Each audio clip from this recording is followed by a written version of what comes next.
And the best of luck. Now, our next guest is one of Britain's best-loved entertainers and a true national treasure.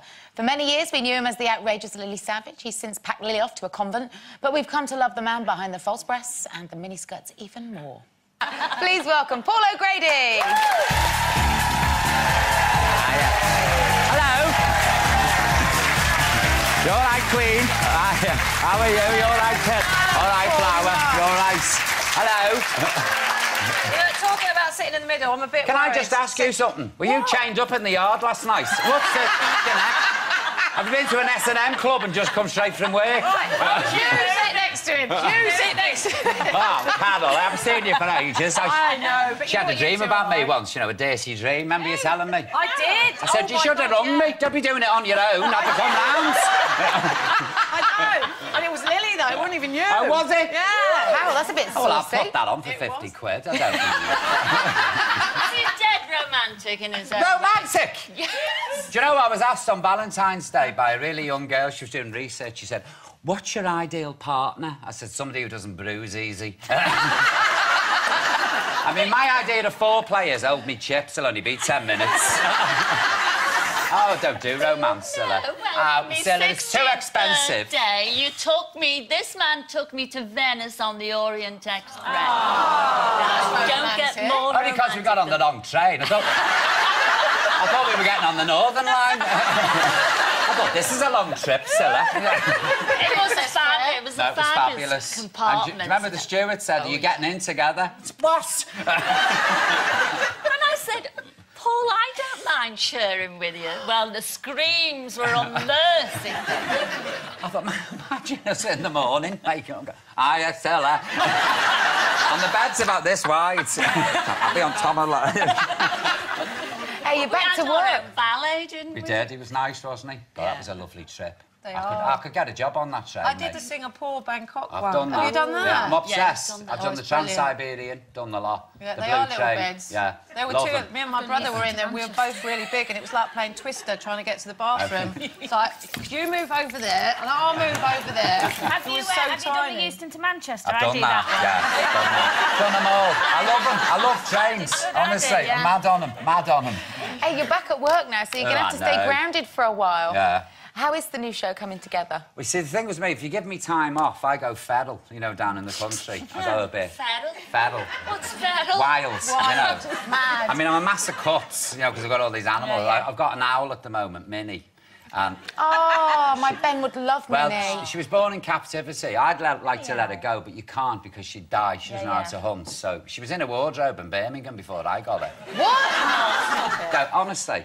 So we've got an aviary 5 times the size of the studio. In fact, my wardrobe's 5 times the size of the studio. And I'll keep my chickens in there as well. Now, you think an owl would rip the head off a chicken, wouldn't you? Not my Minnie. So I've got 2 hens who sleep outside on the hen house. One's a great big fat bird like that, and the other's a tiny little bantam. They're like Hilda Baker and Cynthia. And the sass on the top, and Minnie sits on the end. She's looking at them, and they move down. And she moves down, and then they move down, then they'll fly down. And this goes on all nice. But she's getting... Now she's... So I've got an owl sat wedged with 2 hens, which has got to be unusual. If there's any vets out there, you know. And we have been known to sleep with a goat, though. This is you, this. I didn't sleep with a ghost. Was it a sheep? Orient Express. What was it, a sheep? Oh, thank you, darling.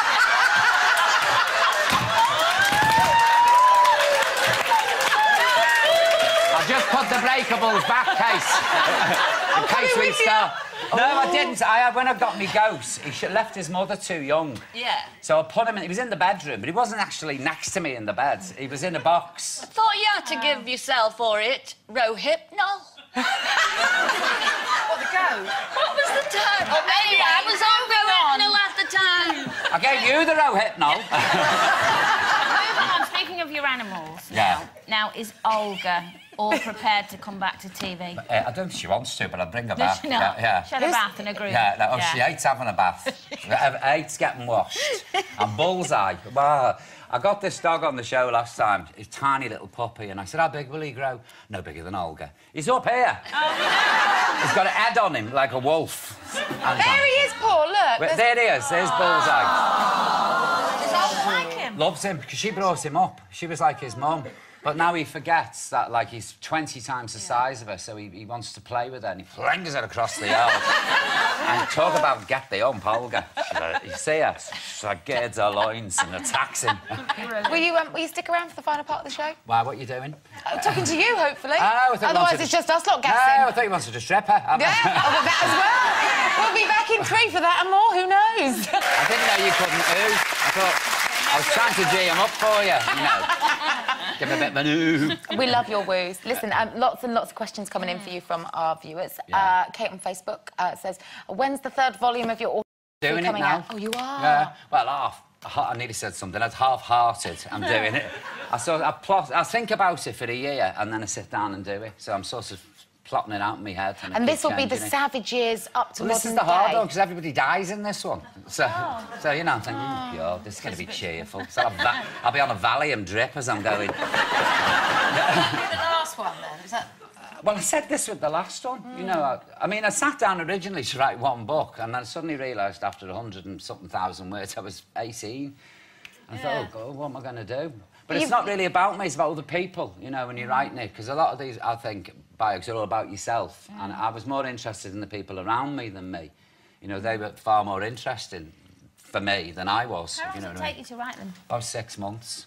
But I like doing it. I really enjoy doing it. Is that when you go feral? Oh, completely. I'm like twitching. Oh, I've been with him on an island. Where's that island you took me to? The Isle of Man.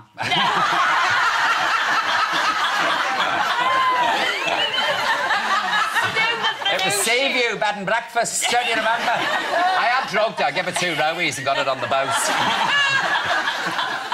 No, it was the Maldives. It was, yeah. We had a fabulous time. I didn't do a bit of work. Not even a comma was done on that. Do you go away to do it, though? No, I can't. You just do it at home? I have to do it at home. I have all the good intentions. I'm going to go away and never do anything because... That's because you take everyone with you when you go away. This is it. You want to go out and have a good time and party. Are you working at the same time? Because you've got your show starting, obviously. I work better under pressure, mate. If I have about 90 things to do at once, I can handle it.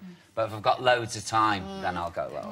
Did you hear us talking earlier about trying to get a laugh out of a situation? Yeah. And in the ad break there, you were just telling us about a very funny situation that you manufactured at Scylla's expense. Could you care to share? Oh, with those 2 fellas in Spain? Oh, God. He told them, these 2 French guys, we were in a bar, and he told them... As usual. ...that I was a prostitute. And they could understand bits of English, because they were saying, your friend... Because the guy next to me bought me a drink.